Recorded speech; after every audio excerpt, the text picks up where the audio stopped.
The following program is sponsored by Friends of Life Outreach International. It may very well be the salvation of American Christianity, how we deal with this issue. Next, Samuel Rodriguez, the president of the National Hispanic Leadership Conference. This is a Christ-centered, Bible-based, Spirit-empowered community. The Hispanic community loves Jesus. I believe we're about to see the greatest move of God America has ever experienced. The voice for Hispanic Christianity in America. Next.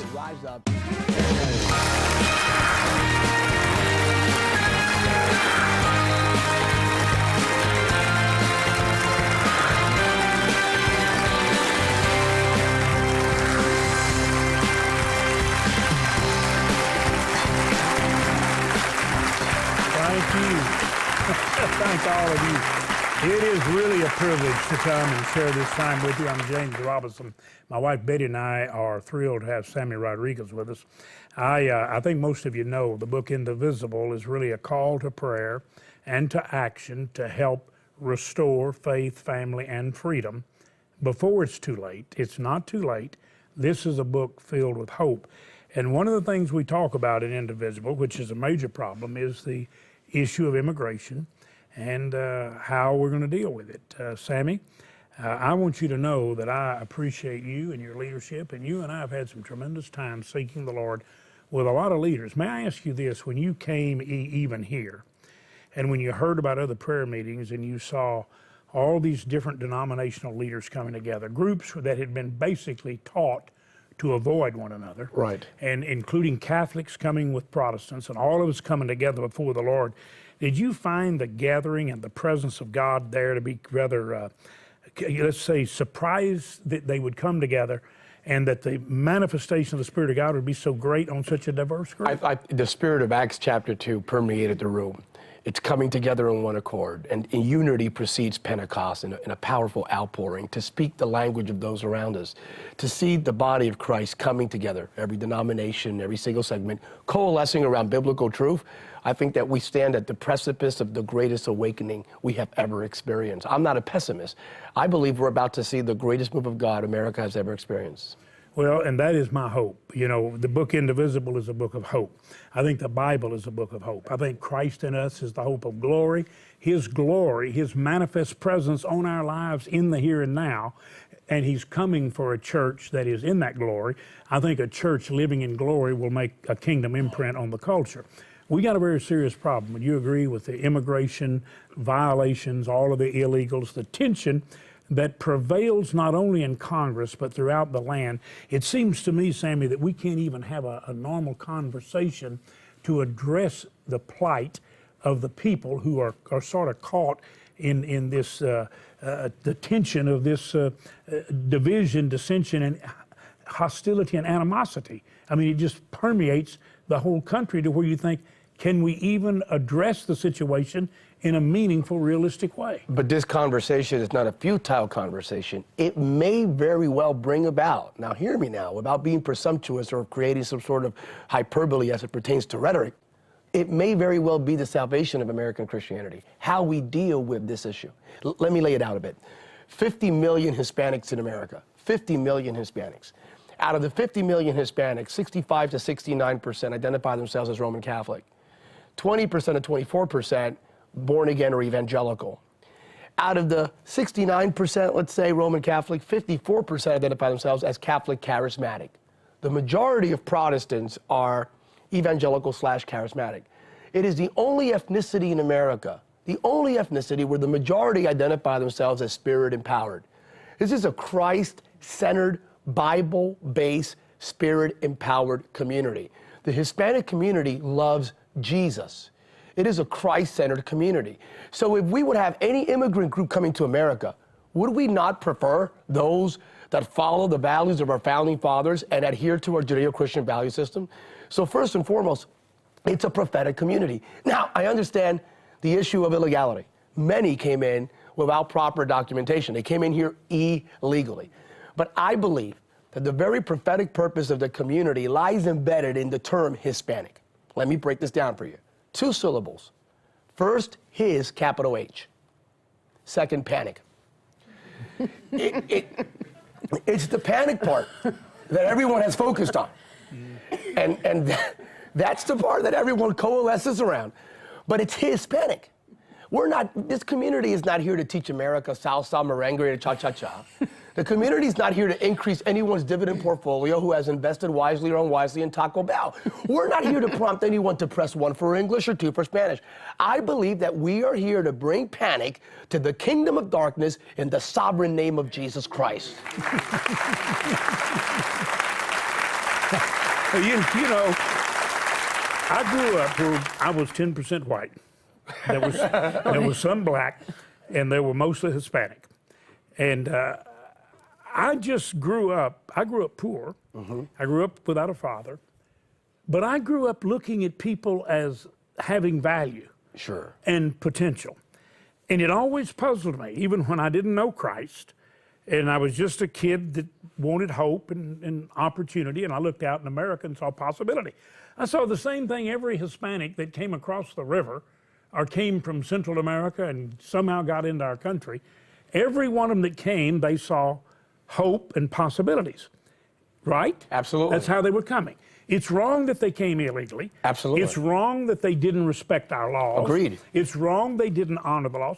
But at the same time, the people that not only enabled them to come, not only employed them when they came, that's right, but encouraged them, they too were violating the law. Absolutely. Why is it that we put the whole load on the Hispanic who looked for hope and came, and we enabled, and we also violated the law? Here's the thing that I really believe is critically important. I'm just looking at it as someone who goes all over the world to rescue the perishing, to care for the dying, as the song says, to reach out and to look at suffering and say we can alleviate the suffering with love and compassion.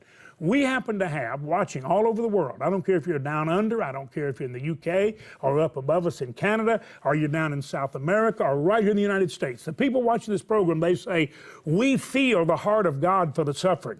We believe God is a God of love. He is. We believe in charity, which is not forced giving, take and distribute.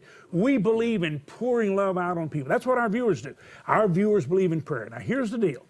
I believe that when we see a problem like we have right now, we need to come to the table of reason. We need to look at the problem and address it with the wisdom that comes from above, with the compassion that flows, and come to some sound conclusions, because we're not going to deport all the people in here because we couldn't identify them in the first place. We can't afford it. We don't have the resources. The answer to the immigration issue lies embedded in the cross. Let me break this down for you. The cross is both vertical and horizontal. You mean it doesn't lie in Congress? No, because the donkey and the elephant have failed. I believe the Christian community should rise up, and instead of just being married to the agenda of the donkey or the elephant, we should be married exclusively to the agenda of the lamb. That's the agenda. That's our agenda. James Betty, I believe that in the 21st century, the next great movement will not be Occupy Wall Street or the Tea Party. It will be a Christ-centered, Bible-based righteousness and justice movement. That's what I believe. That will transform this nation. But with that, it's the cross, the moral imperative. What drives us to do what we do is the cross. The cross is both vertical and horizontal. It's not just vertical or horizontal. It's both vertical and horizontal. It's both righteousness and justice. It's both sanctification and service, covenant and community. John 3:16 and Matthew 25. It's ethos and pathos. It's Billy Graham and Martin Luther King Jr. It's the New Jerusalem and Dallas, Fort Worth, Texas. It's both and. Yes. And for too long, Christians have either functioned vertically or some in certain communities on horizontal issues. And we need to see a church rise up and say the cross is both vertical and horizontal. And the point of convergence, the nexus, the centerpiece, the strongest point is where the vertical and the horizontal intersect. That's where orthodoxy meets orthopraxy. That's where the fishes meet the bread.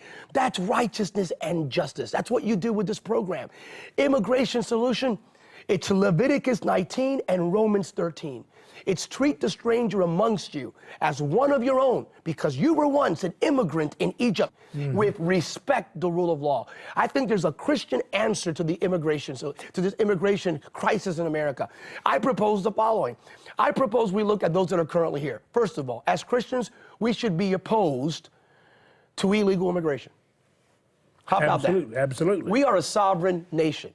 There is a de facto narco-trafficking war in northern Mexico. The vestiges and the ramifications of that war are beginning to impact our southern border states. We need to stop all illegal immigration on multiple, even from a humanitarian standpoint. Absolutely. Many of the women that try to come over here illegally end up being raped, violated. At young ages, documentation, 7, 8, 9 years of age. That's morally reprehensible. Absolutely. So we need to stop illegal immigration, not just to protect the sovereignty of our nation, but even to protect those people that are trying to come over and are exploited by these coyotes. But in stopping illegal, by the way, we could stop it if we wanted to. If we can read the license plate of a car in Faisalabad, you're telling me we can't stop 25 Mexicans with backpack crossing the Rio Grande and we can't identify them? You gotta be kidding me. I agree with you. Of course we can. Yep. The reason we don't is because we don't want to. You got it. It's all about resource allocation. We have other priorities. We need to stop illegal immigration. That we have to do. But then we have to look at those that are currently here. Let's deport the bad guys. Let's identify those that came here to engage in nefarious activity. The gangbanger, the drug trafficker, those that came to do our communities harm, we don't want them here. Let's deport them immediately. Then let's look at the 98.6.7, the rest of the community.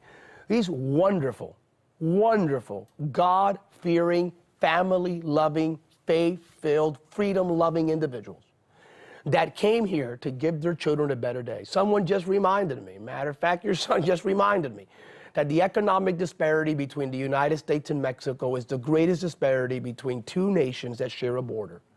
The level of poverty in Mexico is egregious. If I was on the other side, and I am 1 mile away from my daughter suffering great harm or from feeding my family, I'm gonna be honest with you, there's a good possibility I may jump the Rio Grande likewise. Just for the sake of my children. I'm being transparent and being real. Write all the hate emails you want. If I can save my family right there, I'm not advocating it, but I would give that a second thought. We need to do something better. We need to identify the families that have come here for the betterment of their communities and their corresponding families, and let's integrate them. Let's provide a pathway to integration.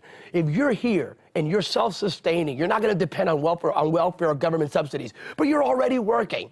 You're already paying. Many of them already pay taxes and contribute. You're providing a service. You're providing a service. Let's do this. Let's look at them and say, we're not going to give you amnesty. You're going to go to the back of the line. First thing you're going to do, you're going to admit guilt. We're going to make you pay a fine. You're going to learn English. English is the language of our nation. You're going to learn English. And by the way, you're going to understand what are the values that make us great as Americans. Go to the back of the line. You're not going to cut in front of those that did it the right way. You're going to go to the back of the line. You go through that process. We're going to get you a guest worker program so you continue to work here legally. But here's the way. It may take 5, 10 years, but at the end of the day, when they embrace that citizenship, you're going to have someone who says, God bless America. Let me interject something here that I believe really came to me in prayer. In order to do this, you've got to involve the employer, the person that is enabling. If they were guilty of getting different papers, false papers, come to the forefront. If they question or wonder if the person is legal, get involved. If the individual has to pay some kind of a fine, whatever is right, the employer ought to step up to say, I so value this high quality worker who has provided a service, who's been dedicated and faithful, who obviously loves his family. He's proved that he's a good worker and could potentially be a good citizen. He goes to the back of the line, but I also will step up and I will pay the fine and I will do it. Call it charity, call it love, call it a penalty. I don't care what. I want to be involved because I had something to do with feeding this problem and enabling the people to violate our laws while I violated them. Let's you know what the Bible talks about, confessing our sins and being blessed? Right. Admitting we did wrong. Why can't Americans admit we failed, we helped feed the system, and let's all come to the table and solve the problem? Because God loves these people who come here to get help. I believe you've got to involve the people that's been part of the enabling process. 100% agreed. And right now, the burden of responsibility is falling exclusively on the undocumented community. That's and it. It has to be shared responsibility.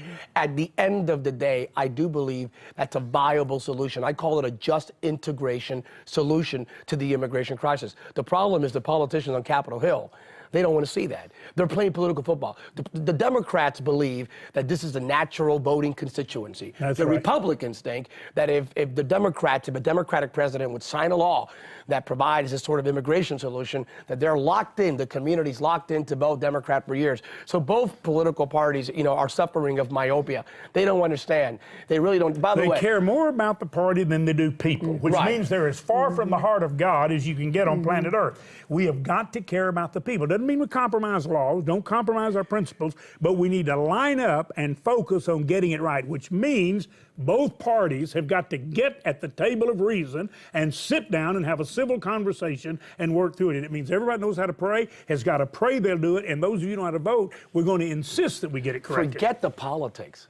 I'm my number one, moral drive that guides me, my optics, the Church of Jesus Christ, the work of Christ. I agree with that. With that being said, without this Hispanic community, if we were to deport, by the way, 8 to 10 million people, many of the Southern Baptist, Assembly of God, Church of God, Foursquare churches, many of these Spanish churches will lose 30, 40, 50% of their constituents, their Hispanic churches. This is significant. It will egregiously impact the advancement of the gospel of Jesus Christ in America. We may very well be deporting the salvation of American evangelicalism. We may be deporting the people who could help bring in the necessary great awakening that will right our ship of state. I am convinced, you could call me presumptuous, I don't have a messianic complex, but I am convinced that this American Christian, Hispanic American Christian community will usher in a new awakening in the 21st century.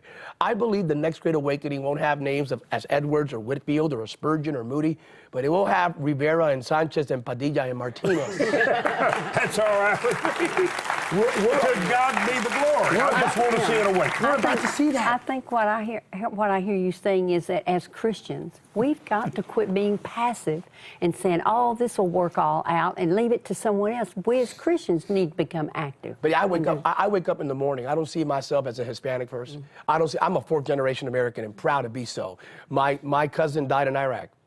My uncle died in the fields of Korea. So I bleed red, white, and blue. But my number one descriptive moniker when I wake up in the morning is not that I'm an American or Hispanic or black, brown, or yellow. I am a born-again child of God. Yes. Absolutely. Those are the lenses that guide my daily living. I am a follower of Jesus Christ, and my Christian worldview drives me. We need to wake up in the morning as Christians and say, what am I first and foremost? I am a Christian, and those Christian lenses should guide us to treat others with righteousness and with compassion. We need to reach out. We need to bring about the spirit of reconciliation, as the Apostle Paul would say, and activate the balm of Gilead, even in our day and age. We need to do this. Our nation is going to hell in a handbasket. We need everyone on board, and we are alienating the very community that is committed to Christ, to faith and family and country. We're alienating them. We're casting them to the side. Stop it. I mean, we are the Samaritans in the 21st century. We are the Samaritans. But it was the Samaritan who looked at that person left behind on the road, that good Samaritan, and brought about restoration and renewal. That's right. Amen. And we've got to stop trying to think, how can we somehow recruit them into our Democratic or Republican Party for our own purposes, and say, God, how can we be a healing factor to allow you to heal the land? Sammy, do you appreciate Sammy Rodriguez and the message he just delivered us? Sammy, I want to talk to you in another program this week. I want us to talk about what it is about the Hispanic community that makes them unique when it comes to God and family, when it comes to faith. The book Indivisible talks about restoring faith, family, and freedom, and the Hispanic community understands faith and family. Yes. And I believe they understand freedom, and that's why they have the longing to be here. Absolutely. Where they can get the benefits of freedom, not just being free as an individual, but even our free market economy, where we're able to be productive in the fertile fields of opportunity. We're going to talk about that a little more this week. Sammy, one of the things we're doing right now, and I know you're familiar with how we try to feed the hungry and drill freshwater wells. Some of the most beautiful places that we have drilled the wells that have seen the greatest productivity is in Central American and Latin American countries. It's a fantastic thing. But all over the world we do that. But here's something we're doing right now. And this is very touching. You referenced a while ago how girls are brought in here and then they're raped. Some of them are taken into sex trafficking themselves. It happens all the time. Here is what we are doing right now, and we're doing it because of you. Not only because of the missionary workers who have found the problem and have found the solution, but you see, you are the enablers for the missionaries. You make it possible for them, as I've said many times, to go where they're not empty-handed, because all of them have a full heart. It's just that they don't have the ability to do anything unless you become the enabler. And you've got the love of God in your heart. That's why you're concerned about what we're talking about. I want you to watch this. I want you to listen with your heart. And then you become the answer to this need, because you really are the answer. Don't turn away when you are the answer. You're the good Samaritan in this situation. Watch.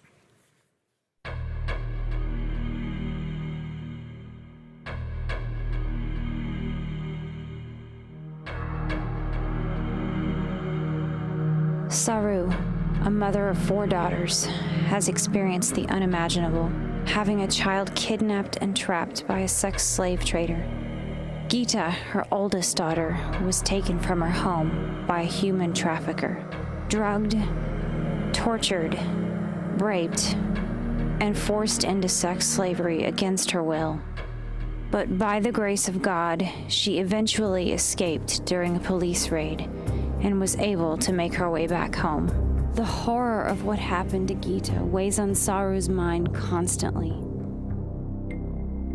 When will they come again?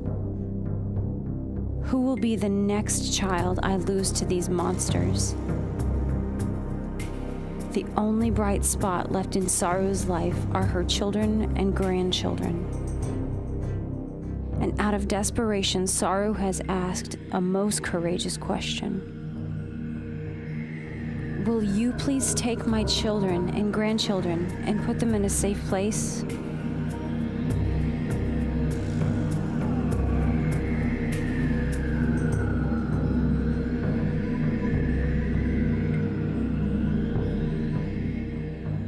Boy, that's just hard to imagine. Will you take my children and my grandchildren? Now, wait a minute. Will you take my children so that they're not vulnerable, so that they're not trafficked and used? Suffer the little ones to come unto me and forbid them not. Jesus, would you please provide the loving arms, the helping hands, the home to be an answer to that very sincere request? With your help, we're going to build a life center in Nepal, an impoverished area where children are taken and literally made to be sex slaves. We want to build a beautiful life center. The missionaries have confirmed, and we know it's so, an average of $128 to rescue a child or a woman from the sex trade. Would you make that gift today? Would you go to the phone, take your bank card, and make that gift, knowing that it's going to be doubled? You help rescue one. You make a gift of $128. Think about it. And you've got 2.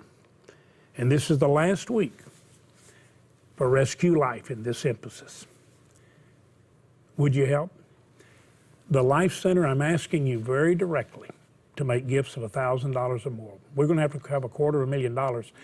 What that would do here in the States, you could probably multiply that by 4 or 5 times in its effect, because the labor is less and the necessary building material far less expensive. But it's a big challenge.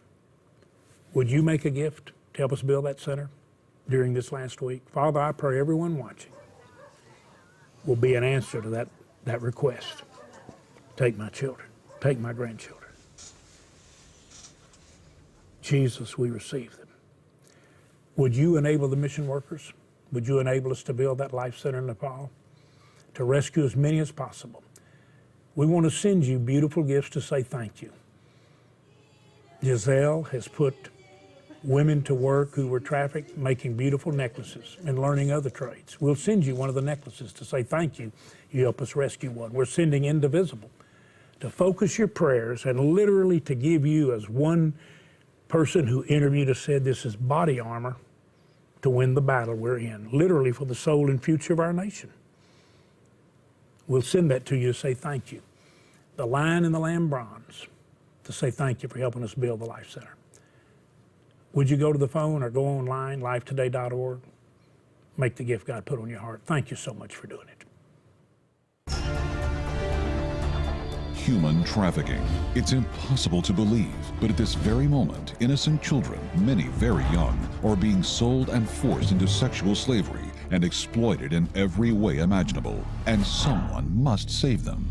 With your help today, we can reach, rescue, and restore their hope for a better future. And we can also build the New Hope Life Center in Nepal, which will be a safe house for children for years to come.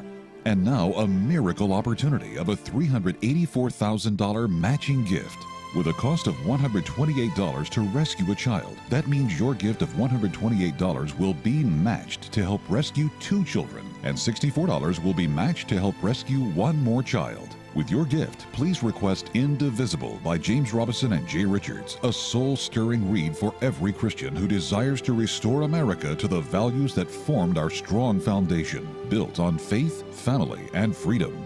With your gift of $128, which today will help rescue 2 children, you will receive a unique and beautiful necklace, handcrafted by women who are survivors of human trafficking and slavery. Finally, please prayerfully consider a gift of $1,000, which will be matched to $2,000 for the New Hope Life Center. And you may request the beautiful bronze sculpture, The Lion and the Lamb. This is the last week. Please call, write, or make your gift online. Well, Betty and I want to thank you so much for your help, and I do hope that you will ask for the Lion and the Lamb bronze and really make a special gift to help us build that Life Center. And I do want to remind you about the beautiful necklaces that we can just send you one up to say thanks for rescuing someone. I also want to remind you that Sammy Rodriguez is going to be back. Now, he has over 34,000 Hispanic churches in the organization he works with. You talk about the potential to have a spiritual awakening and see it birthed in these beautiful people that have a love for our country, and we need a love for them. Would you say thanks to Sammy Rodriguez, and look forward to talking to him again this week. Sammy, God bless you, buddy. Really love you. Thank all of you. Thank you for praying about the issues that matter to God and should matter to you. See you next time.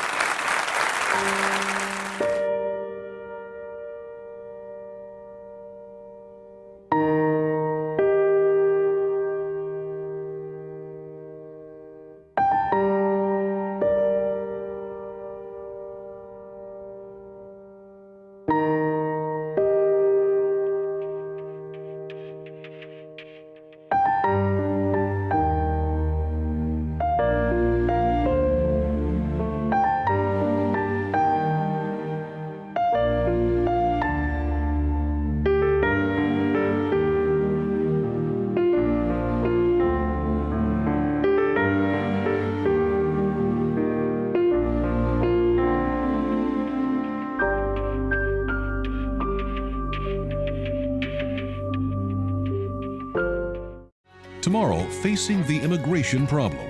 So when we talk about deporting, we're deporting Christianity in America in the 21st century.